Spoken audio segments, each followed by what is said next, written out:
नमस्ते दोस्तों, आप सभी लोगों का स्वागत है हमारे चैनल आर्ची स्टारों में। तो आज हम सभी लोग करने जा रहे हैं एक और नई रीडिंग। आप सभी लोगों को लगेगा कि मैंने अपने चैनल का नाम चेंज कर लिया है, बट यस, मुझे ऐसा लग रहा था कि बहुत सारे लोगों को एक मिसकंसेप्शन है कि मैं मतलब सही तरीके से प्रोनाउंसिएशन नहीं करती हूँ। एंड मैंने जैसा पढ़ा था वो उसका प्रोनाउंसिएशन नहीं था, नो इश्यूज़। बट मैंने उस चीज़ को हटा दिया है, अब आर्ची स्टारो है। Please search ARCCHIES, okay? TAROT, tarot, okay? So thank you so much for watching this reading and मतलब मेरी सारी रीडिंग आप देख सकते हैं, टाइमलेस है बिल्कुल भी। एंड विदाउट किसी भी हर्डल के आप लोग कोई भी रीडिंग चेकआउट कर सकते हैं, जो भी आपके सामने ही आपकी प्लेलिस्ट में आ जाए या आपके स्क्रॉलिंग में आ जाए, okay? All right, so let's start this reading. आप सभी लोगों का बहुत बहुत धन्यवाद रीडिंग स्टार्ट करने से पहले देती हूँ। मुझे इतना खुशी होती है, मैं आपके सारे कमेंट्स रीड करती हूँ and they all are very important to me. Thank you so much. इसी तरीके से कमेंट करते रहिए, अपनी लाइफ बताते रहिए, मैं आपकी लाइफ सुनती रहूँगी एंड मैं कोशिश करूँगी भगवान से प्रार्थना करके आपकी सारी तकलीफ़ें हर ली जाए ईश्वर के द्वारा। ऑल राइट, तो चलिए एकदम डीप ब्रीदिंग कीजिए एंड मैं आपकी सारी लिंगरिंग कॉर्ड्स जितनी भी हैं वो सारी लिंगरिंग कॉर्ड्स हटाने की कोशिश करती हूँ। Please take a deep breath, okay? आप अपना कोई भी फेवरेट मग कॉफ़ी का या चाय का सिप करते हुए ये रीडिंग देख सकते हैं। Start this reading, okay? Alright guys, so आज की जो रीडिंग का टॉपिक होने वाला है वो बेसिकली मेरे उन कलेक्टिव्स के लिए होने वाला है जो कि एक्चुअली में ये जानना चाहते हैं जिनकी लाइफ में कि उनकी लाइफ से क्या जितने भी नेगेटिविटी है, जो भी ब्लैक मैजिक स्पेल वर्क्स हैं, जो भी परेशानियां हैं वो अटैच्ड है, वो अटैच्ड क्यों है एंड वाई ये इतनी बढ़ती क्यों जा रही है, ठीक है? या फिर अगर ये है भी अटैच्ड तो ये आपको दिखाई क्यों नहीं देती है एंड ये बढ़ती नहीं जा रही है। तो सिमिलर पॉइंट ऑफ टाइम पे आपका एक जो क्लियर है डाउट, क्या ये ख़त्म हुआ या नहीं हुआ, let's check, okay? Alright, so first of all हम लोग अपने कैंडल को जलाते हैं, ओके?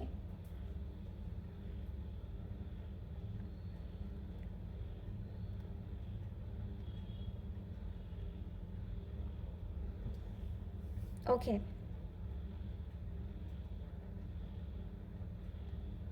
ठीक है। सो मुझे ऐसा दिखाई दे रहा है कि आप में से, जैसे कि मुझे कलेक्टिव्स की एनर्जी ऐसे पहले ही चैनल हो रही है कि आप में से बहुत सारे लोगों की लाइफ में जो नेगेटिविटी है समवेयर एट अ पॉइंट, कुछ लोगों पे मुझे यहाँ पे स्पेल वर्क्स कास्ट हुए दिखाई दे रहे हैं।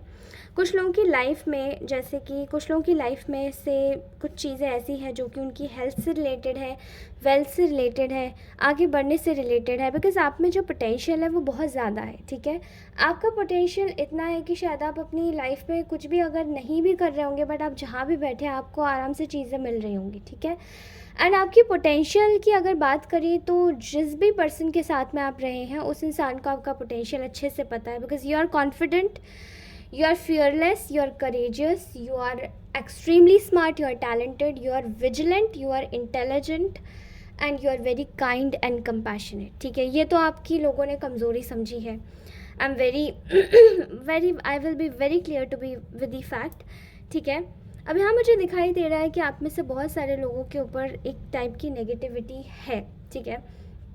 आप में से बहुत सारे कलेक्टिव्स देख रहे हैं मुझे, इसलिए मैं आपको एक पैटर्न में नहीं बताऊंगी, मैं 2-4 पैटर्न में बताऊंगी एंड समवॉट ये 1-2 पैटर्न भी हो सकते हैं, तो उस हिसाब से देखिएगा। मुझे ऐसा लग रहा है कि आप में से बहुत सारे लोगों के ऊपर एक वेब है, ठीक है? यहाँ पे आपके साथ में जो आप करंट पार्टनर के विचारों में जो रहते हैं, आई थिंक वो पार्टनर ने आपके ऊपर लव बाइंडिंग कराई हुई है, ठीक है? आपके ऊपर किसी प्रकार की, ये कोई एक्स है, नो कांटेक्ट सिचुएशन में है, या एक ऐसा पर्सन है जो कि ऑलरेडी किसी थर्ड पार्टी सिचुएशन में है, ठीक है? अब ये रोमांटिक भी हो सकती है, उसके पेरेंट्स भी हो सकते हैं जो कि आपके रिश्ते को डिनाई करते हैं। आप चाहते हैं रिलेशन, लेकिन यहाँ पे एक रिलेशन है जो कि काफ़ी ज़्यादा आपके लिए एक लिंगरिंग अटैचमेंट जैसा हो गया, ठीक है? यहाँ बहुत कुछ पास्ट लाइफ सिचुएशन से भी जुड़ा हुआ ऐसा दिखता है मुझे कि पास्ट में भी आप इस इंसान के साथ में इसी तरीके से आए थे एंड शायद ही पास्ट लाइफ में आपका कोई पार्टनर रह चुका है, ठीक है? इस लाइफ में आपने इस इंसान को अपनी लाइफ में मैनिफेस्ट इसीलिए नहीं किया जस्ट बिकॉज क्योंकि आपकी लाइफ और इनकी लाइफ के जो डायनेमिक थे और कर्मों के जो पैटर्न थे वो बिल्कुल डिफरेंट रहे हैं, ठीक है। लेकिन शायद ये पास्ट लाइफ में आपके पार्टनर थे। एंड राइट नाउ मुझे ऐसा दिखाई देता है कि यहाँ पे आप में से बहुत सारे लोगों के ऊपर लव बाइंडिंग स्पेल्स कराए गए हैं। ऑल्सो यहाँ पर मुझे ऐसा दिखाई दे रहा है कि कुछ लोगों की हेल्थ और वेल्थ के ऊपर, ठीक है। एंड यहाँ पर हेल्थ और वेल्थ के ऊपर मोमेंटम से रिलेटेड है कि आप जैसे आगे बढ़ रहे हैं, आप आगे बढ़ते बढ़ते एकदम सडनली रुक गए, ठीक है। समथिंग रिलेट्स विद अगर एक ऑफिस लाइफ की बात करें तो आपकी लाइफ में सब कुछ अच्छा चल रहा है, आपके ऑफिस में सब आपको एडमायर कर रहे हैं, सब कुछ कर रहे हैं, आपकी लाइफ अच्छी चल रही है, आपका सडन प्रमोशन होने वाला था, रुक गया, ठीक है। आपकी वाइफ अच्छे से बात कर रही है, आपकी वाइफ के साथ में आपके पैटर्न्स अच्छे चल रहे हैं, या आपके बॉयफ्रेंड, आपकी गर्लफ्रेंड या आपके वाइफ स्पाउस के साथ में सब चीज़ें अच्छी चल रही हैं, एंड सडनली होते होते कुछ ना कुछ ऐसा हुआ कि लड़ाई झगड़ा हो गया, रुक गया, ठीक है। मैं ऐसी चीज़ें यहाँ पर बहुत ज़्यादा एक पैटर्न देख पा रही हूँ जो कि ये केवल आपकी प्रगति से रिलेटेड ही नहीं बट आपको फ्रस्ट्रेट कराने के लिए भी बहुत हद तक करा गया है, ठीक है। ये पर्सन जिसने भी आपके ऊपर ये जो बाइंडिंग कराई हुई है आपके, चाहे ग्रोथ को लेकर, चाहे लव स्पेल से, ठीक है, ये इंसान कहीं ना कहीं अपनी लाइफ से फ्रस्ट्रेट था, अपने आप से फ्रस्ट्रेट था, एंड आपको अपनी लाइफ में इसने बुला तो लिया एक पोर्टल खोल के, लेकिन आपको भेजना कैसे है या आपकी एनर्जी से किस तरीके से प्ले आउट करना है, ये समय समय पर इस इंसान को ऐसा रेगुलेट होता रहता है, ठीक है। अब अगर मैं बोलूँगी कि ये लव स्पेल है तो देखिए लव बाइंडिंग यहाँ पे तगड़ी वाली कराई है, क्योंकि यहाँ पर ऐसा लगता है कि जैसे आप इस पर्सन से छूटो ही ना, ठीक है, आप इस पर्सन को भूलो ही ना। अब यहाँ पर दो केस के सिचुएशन हो सकते हैं, या तो ये रिलेशनशिप आपका बहुत ज़्यादा टॉक्सिक रहा है, या फिर ये रिलेशनशिप अमेजिंग था देन टॉक्सिक हुआ बिकॉज ऑफ थर्ड पार्टीज़, ठीक है। लेकिन इस पर्सन की लिंगरिंग अटैचमेंट्स आपसे इतनी है कि आपको छोड़ना नहीं चाहते या नहीं चाहती। एंड अगर ये आपकी हेल्थ और वेल्थ से रिलेटेड कराया गया है तो मुझे यहाँ पर दिखाई दे रहा है कि there are few people in your family जो कि आपकी, कुछ ऐसे लोग हैं आपके रिलेटिव्स में जो कि आपको आगे बढ़ता हुआ देखना नहीं चाहते, ठीक है। आपके ऊपर कहीं ना कहीं नज़र जमा के बैठे हुए कि आप क्या कर रहे हैं, आपकी लाइफ में क्या चल रहा है, आपकी लाइफ कैसी है, आपकी लाइफ में कितनी ग्रोथ हो रही है, ठीक है। यहाँ पर कांस्टेंट वे में आपके साथ में अनफेयर होते हुए देखना इन लोगों को बहुत अच्छा लगता है, और चाहते हैं कि आप अपनी लाइफ से विड्रॉ कर दें, बिकॉज़ यहाँ पर एक लवर, एक ऑब्सेसिव लवर की भी एनर्जी आ रही है, जो कि ये पर्सनली ये चाहते हैं कि आप अपनी लाइफ इनके ऊपर समर्पित कर दें। ये जब आए तब आपके साथ में आ जाए, जब जाए तब आप इनके साथ में, मतलब इनके विचारों के अलावा आपके पास और कुछ ना हो करने के लिए, ठीक है। अगर आप लोगों के मन में किसी भी प्रकार की चीज़ को लेकर, किसी भी प्रकार की चीज़ को लेकर उत्तेजना होती है, जैसे कि एक्साइटमेंट होती है इन रिगार्ड्स टू आपके ये जो भी आप जिनके बारे में देख रहे हैं, जिस किसी के भी बारे में, तो समझ जाइए ये वही पर्सन है, ठीक है। आपसे इनको एक राइवलरी है अगर आपने किसी और व्यक्ति के साथ में आप रह लिए, एंड ये पर्सन बहुत ज़्यादा पॉजेसिव और ऑब्सेसिव हो सकते हैं, ये आपके साथ में भी रहे होंगे, एंड इन्होंने आपको काफ़ी ज़्यादा रोका टोका भी होगा। मुझे यहाँ पे बहुत ऑब्सेशन की एनर्जी आ रही है। अगर ये ऑब्सेशन की एनर्जी केवल एक लवर की तरफ से नहीं है तो दे आर कुछ ऐसे लोग हैं यहाँ पर जहाँ पे 3 लेडीज़ दिखाई दे रही हैं, and they have made you feel very stuck. इन्होंने आपको कहीं ना कहीं आपकी लाइफ में काफ़ी ज़्यादा स्टक महसूस कराया होगा, ठीक है। अभी यहाँ पर ऐसे दिखाई दे रहा है कि इन्होंने आपको जो भी चीज़ें कराई थी, ये सब चीज़ें आपकी कहीं ना कहीं आपको इनसिक्योर कराने के लिए कराई गई थी, ठीक है, ताकि आप इनसिक्योर रहें, आपको आप सबसे अलग थलग हो जाए। आपकी लाइफ में क्रिएटिविटी जो है वो बस यहीं पर लगे जहाँ पर आपको हर एक रिलेशनशिप से अपने अटैचमेंट्स तोड़ने पड़े, आप अपनी हर एक जगह से आपको जाना पड़े, हर एक जगह से आप डिस्प्लेसमेंट में रहें, एंड हर जगह से कहीं ना कहीं आपको एक अकेलापन महसूस हो, ठीक है, ताकि ये लोग आपको ये ऐसा महसूस करवाना चाहते थे खुद को कि इनके साथ में जस्टिस हो रहा है, एंड आपके साथ में आपको ये at a same point behind the scenes ये लोग धोखा दे रहे थे, ठीक है। इनका मकसद यही था केवल आप लोगों के लिए कि आप लोगों को एक ऐसे हनी ट्रैप में डाला जाए जहाँ पे आप अपनी लाइफ में लोगों से मतभेद आपकी लाइफ में फेस करते आए हों, एंड मे बी आप लोगों के आपके पेरेंट्स से भी काफ़ी ज़्यादा मतभेद मुझे दिखाई दे रहे हैं, कुछ लोगों के ऐसे होंगे पक्का। एंड ये सिर्फ आपको एक फ्रेजाइल करने के लिए था, बीमार करने के लिए था, ताकि आप अपने दिमागी रूप से कभी स्वस्थ रह ही ना पाएँ एंड अपनी लाइफ में हर जगह से बस आप जाते ही रहें, ठीक है। आपकी सेफ्टी पॉइंट में घुस के ये लोग इस तरीके का व्यवहार करवाने देना चाहते थे आपके साथ में। अभी मुझे ऐसा दिखाई दे रहा है कि अगर आप ये बात करें कि ये सब चीज़ें जो है आपकी लाइफ से कटी या नहीं कटी, तो मुझे ऐसा दिखाई दे रहा है कि देयर इज़ एक पास्ट हिस्ट्री रही है इन लोगों के साथ में आपकी, जो कि आपने खुद से रिन्यू करी है बार बार। इनके साथ में आपके रिश्ते कभी भी अच्छे नहीं रहे, ओके। कुछ लोगों के साथ में आपके रिश्ते बहुत ही ब्यूटीफुल थे। अगर ये कोई लव रिलेशनशिप की रीडिंग है तो यहाँ पर रिश्ते बहुत ज़्यादा ही ब्यूटीफुल थे, लेकिन बाद में इन रिश्तों का शायद ये रिश्ते आपके खुद की पर्सनल लाइफ में ज़्यादा तब्दील होते चले गए, जहाँ पे आपने खुद से सेल्फ़ लव करना सीखा। एंड ये जो रिश्ते हैं ये आपको अपने से खुद से सेल्फ़ लव ही करना सिखा रहे हैं। इस वक्त आपकी 50% जो भी चीज़ें हैं वो सारी ऑलरेडी भगवान की तरफ से एक तरीके से कह सकते हैं फिक्स हो चुकी है। एंड आपने जितना भी देना था, शायद पास्ट लाइफ से लेकर अभी तक की आपने जितना भी देना था इन लोगों को, वो एक्चुअली आपने 50% तो आपका पूरा हो चुका है। एंड बाकी का जितना भी बचा हुआ है, मान के चलिए कि आपका 50% और बचा हुआ है, तो वो आपकी एक डिस्टेंस जो है, वो आपकी जो एक दूरी जो है वो कवर करवा रही है, ठीक है। एंड वो जो आपका जितना भी कर्म है इन लोगों के साथ में, कर्म बंधन है, वो पूरा तैयार होके ख़त्म हो रहा है, ठीक है। एक यूनिवर्सल टाई है ये। यहाँ पर ऐसे दिखाई दे रहा है कि there is a lot of possibility कि ये लोग आपसे स्टिल जुड़े रहना चाहते हैं, बिकॉज़ यहाँ पे कुछ टाइप की नेगेटिविटी है, ठीक है। ये लोग आपको मान के चलिए कि आपके जितने भी रिश्ते इस वक्त ख़राब हुए पड़े हैं, तो ये केवल इन्हीं चीज़ों की वजह से हो रहा है। एंड पास्ट लाइफ के कुछ ऐसे आपके वुंड्स हैं जो इन लोगों ने अनहील ही होने रखे रहने दिए, ठीक है। सबसे पहले तो अगर आप में से बहुत सारे लोगों के आपके पेरेंट्स के साथ में अगर नहीं बन रही है, या कुछ तकलीफ़ चल रही है पेरेंट्स के साथ में, आपके विचार नहीं मिलते, तो मैं आपको बोलूँगी कि आप सबसे पहले ये ठीक कीजिए, ठीक है। बिकॉज़ आपको यही जो टाई है ये तोड़नी है, बिकॉज़ ये कोई चाहता नहीं है कि आपके पेरेंट्स के साथ में आपके रिश्ते अच्छे हो पाए। एंड अगर ये घर के लोग हैं, तो मुझे बेसिकली यहाँ पर बहुत ज़्यादा एक फीलिंग आ रही कि घर के लोग नहीं चाहते कि आपके पेरेंट्स के साथ में आपके रिश्ते अच्छे हों, और वहाँ पर आपके पेरेंट्स के साथ में बहुत ज़्यादा आपको लेकर एंड आपके एक लक को लेकर, चीज़ों को लेकर बहुत ज़्यादा यहाँ पे रोका गया है सब कुछ, ठीक है। सबसे पहले आपको अपने पेरेंट्स के साथ में अपनी चीज़ें सही करने की ज़रूरत है, सुधारने की ज़रूरत है, ठीक है। एंड ब्लेम करने की कोई ज़रूरत नहीं, बिकॉज़ जितना आप लोग ब्लेम करेंगे उतना ज़्यादा आप अपनी अनहील्ड ट्रॉमेटिक पास्ट वुंड्स को आप और ज़्यादा उजागर करेंगे, ठीक है। यहाँ पर माँ बाप के ऊपर बिल्कुल भी ब्लेम मत कीजिएगा, ओके। ऑल्सो मुझे यहाँ पे ऐसा दिखाई दे रहा है कि अगर आप लोगों को आप लोग अगर किसी भी प्रकार से कोई बात अगर मन में गांठ बांध के बैठे हैं, तो वो भी हटा दीजिए, बिकॉज़ ये भी उसी की वजह से है, ठीक है।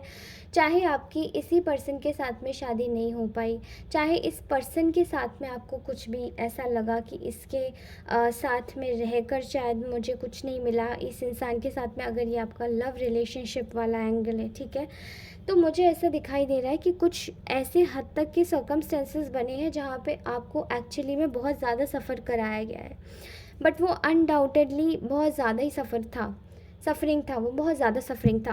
आई एम सो सॉरी, बहुत ज़्यादा ही सफ़रिंग था। एंड उसको कोई भी, उस सफ़रिंग को कोई भी मतलब आपके एक तरीके से आप लोगों की वो जो सफ़रिंग थी उसको कहीं भी किसी भी तरीके से डिनाई नहीं किया जा सकता। एंड वो जो सफ़रिंग थी वो आप लोगों ने जितनी झेली है, वो एक्चुअली में आपके लिए ही वो एक ऐसी चीज़ थी जहाँ पे आपने खुद से कभी भी शायद सोचा नहीं था कि आपकी लाइफ में इतनी सफ़रिंग आएगी, ओके। ऑल राइट, यहाँ पर मुझे दिखाई दे रहा है कि there is a lot of possibility कि आपकी लाइफ में इन लोगों से अब आपकी डिस्टेंस क्रिएट होती चली जाएगी, ठीक है। एंड यहाँ पे ये लोग भी, मुझे ऐसा लग रहा है कि ये आपके साथ में टाइज बनाना चाहते हैं, लेकिन अब ऐसा लग रहा है कि आपकी यूनिवर्सल टाइज कम्प्लीटली जैसे कि ख़त्म होने ही वाली है। एंड जिनकी एटलीस्ट 70% हो चुकी हैं, उन लोगों की तो ख़त्म होने ही वाली है। 70% हुई है कैसे, आप सब लोगों को फॉरगिव करना चालू कर देंगे, ठीक है। एंड आपकी फॉरगिवनेस में ही इतनी ताकत होगी कि आप अपनी लाइफ में एक नया चैप्टर खोलेंगे, जहाँ पे आप फॉरगिव करने के बाद केवल उन लोगों को और उन सोर्स को अट्रैक्ट करेंगे जो कि आपकी लाइफ में एक बेनिफिशियल, एक हिस्सा, एक अच्छा तरीके से आपको एक बेनिफिट देंगी, ठीक है। यहाँ मुझे ऐसा दिखाई दे रहा है कि आपकी लाइफ में मोस्टली चीज़ें अब अच्छी होने वाली हैं। इन लोगों की लाइफ में, जिन लोगों ने भी आपकी लाइफ में ट्रॉमा बैगेज क्रिएट किए हैं, इनकी लाइफ में बहुत बुरी तरीके से भगवान के तांडव मचने वाले हैं, मुझे ऐसा लग रहा है, ठीक है। क्यों? क्योंकि इनकी लाइफ में जितनी भी प्रोग्रेस और प्रॉस्पेरिटी आपकी लाइफ से छीनी गई है, वो अभी तक की तो सारी इनके आसपास के जो इनके एनवायरनमेंट के जो लोग थे, जो इनके सगे नहीं थे। मतलब ये तो 30 मार खा बन रहे थे आपके सगे ना होके, लेकिन ये जो 30 मार खानी दिखा रहे थे कि ये आपके सगे नहीं हैं, आपसे सब छीन लेंगे, अब इनके जो सगे नहीं हैं वो इनसे भी बड़ी 30 मार खा निकल रहे हैं, ठीक है। वो इनकी चीज़ें इन्हीं के हाथों से छीन रहे हैं और ये अपनी चीज़ों पे काम नहीं कर पा रहे हैं, ठीक है। सो आपका जो कर्मा बैगेज है, आपका जो कर्मा बैलेंस है, वो इस तरीके से इक्वल हो रहा है, ओके। ऑल दो आपकी लाइफ में बहुत सारी ऐसी चीज़ें हैं जहाँ पे आपको मेजर वे में डिसीजंस लेने पड़े हैं। आपने शायद एक बहुत अच्छे रिश्तों को जाने दिया है, आपने शायद बहुत सैक्रिफाइस और कॉम्प्रोमाइज़ करे हैं, आपने बहुत सारी चीज़ों को अपने हाथों से गंवाया है, लेकिन वो सारी चीज़ें जिन जिन चीज़ों के लिए भी आपने स्ट्रगल किया है, आपने चीज़ों को अपने हाथों से गंवाया है, जाने दिया है, वो कहीं ना कहीं वो सब चीज़ें लौट के इनकी ही लाइफ में जा रहा है, ठीक है। एंड जो भी आपकी लाइफ में प्रॉब्लम्स इन्होंने क्रिएट की है, वो कहीं ना कहीं आपकी लाइफ में दोबारा से क्रिएट करने की कोशिश कर सकते हैं। सो बी अवेयर। यहाँ पे मुझे बहुत हद तक दिखाई दे रहा है कि ये लोग फिर से कोशिश कर सकते हैं आपकी लाइफ में लड़ाई झगड़ा करके एंड आपकी लाइफ में फिर से एक प्रॉब्लम क्रिएट करने की, ठीक है। सो ऐसा दिखाई दे रहा है कि there is a lot of anger, anxiety, एक गुस्सा, रेज, एक अलग तरीके की टॉक्सिसिटी, जो कि आपके ये जितने भी ये जो लोग हैं, ये चाहते हैं कि आपकी लाइफ में बनी रहे, बट ये बनने नहीं दे सकते, क्योंकि ये कहीं ना कहीं सस्टेन करने की इन्होंने पहले भी कोशिश की थी कि आपकी लाइफ में ये बनी रहे, ये प्रॉब्लम्स बनी रहे। बट अब आपकी लाइफ में क्या है, 360 डिग्री रिवॉल्व हो रही है। 360 डिग्री आपकी वजह से ही रिवॉल्व हो रही है, बिकॉज आपने अपनी लाइफ में, अब आप अपनी लाइफ में कहीं ना कहीं फोकस करना चाहते हैं, आगे बढ़ना चाहते हैं, अपने आप को प्रोग्रेस में ले जाना चाहते हैं, एंड आपकी जो सक्सेस है वो तय हो रखी है, तय निश्चित है, ठीक है, तय निश्चित है। और वो सारी चीज़ें इन लोगों को भी समझ आ रही हैं। सो ये कोशिश कर रहे हैं अभी भी, बट ये प्रॉपर वे में कोशिश नहीं कर पा रहे हैं। इनकी सारी कोशिशें फेल हो रही हैं, इनके सारे आयाम फेल हो रहे हैं, बिकॉज आई थिंक आप लोगों ने तो एक तलवार उठा रखी है इनको, इनके इरादों को धड़ से काटने की, ठीक है। एंड दिस इज़ ये बहुत बड़े शब्द हैं, लेकिन ये बात बिल्कुल सच है कि इनके जो भी इरादे हैं वो आपके सामने अब नहीं टिक पा रहे हैं। सो कॉन्ग्रेचुलेशंस, आपकी 50% प्रॉब्लम तो यहाँ पे कुछ लोगों की सॉल्व हो चुकी है। 70% नकारात्मकता आपकी निकल जाएगी। आपको बस फोकस करना है कि आपको किस तरीके से लोगों को फॉरगिव करना है, जाने देना है। ऑल्सो अपने पेरेंट्स के साथ में अपनी एक अच्छी यादों को बिल्ड कीजिए, बिकॉज आई थिंक इन लोगों ने सबसे ज़्यादा आपके रिश्तों को बहुत ज़्यादा अफेक्ट किया है, ठीक है। एंड अगर ये कोई ऑब्सेसिव लवर है तो दे आर वांटिंग, बिकॉज ये पर्सन आपसे माफ़ी मांगना चाहते हैं, आपके पास वापस आना चाहते हैं एंड आपको अपनी लाइफ में बने रखने देना चाहते हैं। ये सिचुएशन बहुत ज़्यादा पर्सनल है, इसलिए इसको मैं आपके ऊपर छोड़ती हूँ। Take a guidance. आप चाहें तो आप इस पे गाइडेंस भी ले सकते हैं, बट उसके लिए आप किसी भी अच्छे रीडर से आप गाइडेंस ले सकते हैं। एंड देन अगर आप इस चीज़ के निष्कर्ष पे आते हैं कि आपको ये पास्ट लाइफ कनेक्शन किस तरीके से रिवॉल्व करना है अपनी लाइफ में, तो आप उस तरीके से रिवॉल्व कर सकते हैं। ऑलराइट दोस्तों, अगर ये रीडिंग अच्छी लगी हो तो प्लीज़ आज की रीडिंग को आप 10-10 के साथ में क्लेम कीजिएगा। Alright. Thank you so much guys. Take care, अपना ध्यान रखिए, हमेशा खुश रहिए और हमेशा अपने आसपास के एनवायरनमेंट में भी खुशियाँ फैलाते रहिए। अपने रिश्तों को अच्छा कीजिए, खुशी कीजिए, अच्छा कीजिए और मतलब उन लोगों को मौका मत दीजिए जो आपकी लाइफ में नकारात्मकता फैला चुके हैं या फैलाना चाहते हैं। ठीक है, चलिए मैं आप सभी लोगों से फिर मिलती हूँ। धन्यवाद आप सभी लोगों का, इसी तरीके से बने रहिए। Thank you so much, take care, bye.